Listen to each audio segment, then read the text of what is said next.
טבורית, בנק הדם הטבורי, כי הטבור הוא חיבור לחיים.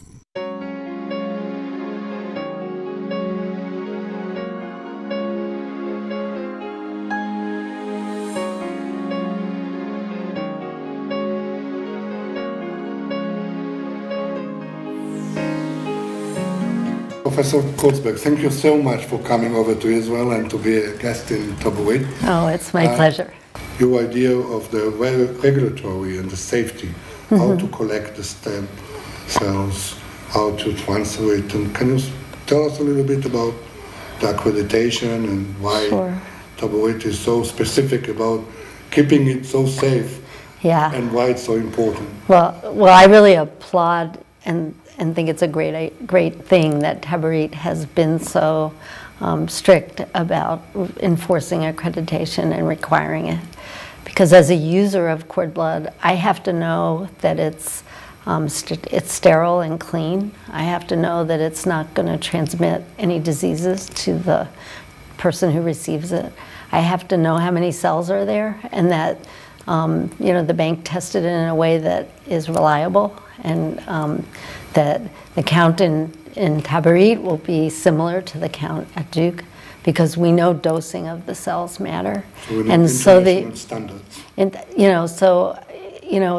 There are no official international standards yet, but having accreditation like from VacNet Cord is as close as you can get, and really is a brand of quality, and lets a doctor around the world know that's going to be a good cord blood unit. And the temperature control.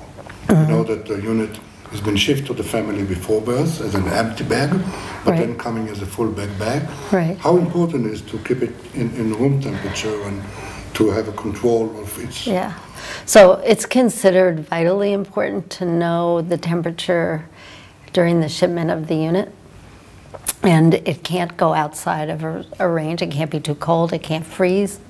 It can't be too warm because the cells will die. So having the right box and then the data logger or the temperature monitor inside the box is critical to know that the cells were treated and transported properly. And the way that we process in our lab, according to VacNet, that what do you think is the international more or less?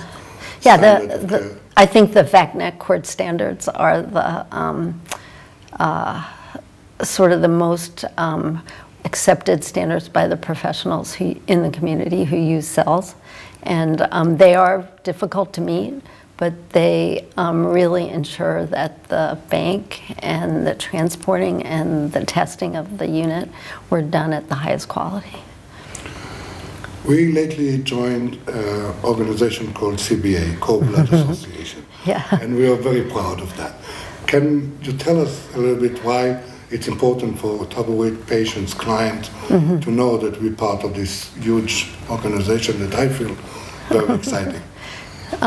So I'm the president of the Cord Blood Association, which we formed about a year and a half ago because we felt it was very important for all of the stakeholders in cord blood banking and transplantation and now uses in regenerative medicine to join together and to support common goals in advocacy and education and new scientific developments.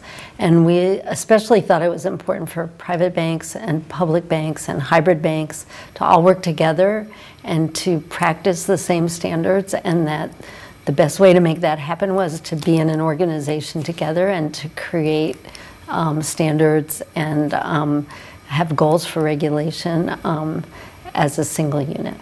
So you can really say that it's like a peace of mind also for our clients. Taburit is a bank owned. I know they're important, but for me it's important for my future families to know that it's important to be in the worldwide standards. Right. So yes, I think families who use Taburit can take comfort in the fact that you are in this organization, that you have VacNet Cord accreditation, and that you are working with the CBA to really make cord blood a treatment of the future for many patients, especially in regenerative medicine. Could you tell us a little bit about the usually patients came from Taburit, because we send you 3 patients from our cord blood bank? Yeah. So I don't remember all the details, but we had 3 patients come with various types of CP to be treated at Duke. I think 1 was in the study and 2 came for compassionate treatment. And they were all children with severe manifestations of CP. We gave cord blood infusions. To a few, we gave more than 1. Because the cord blood collection was big enough and good enough that we could use it more than 1 time. They stored it in Taburit. Right, and they stored in Taburit, and it was autologous, and your Taburit and Sheba, I guess, transported it in what's called a dry shipper to Duke, where we thawed it and gave it to the patients. And they did well. I know they had to travel all the way to Duke, which is a big trip, but you know, they tolerated the treatment well, and the feedback that I have heard from them is that they improved and had benefit. טבורית, בנק הדם הטבורי, כי הטבור הוא חיבור לחיים.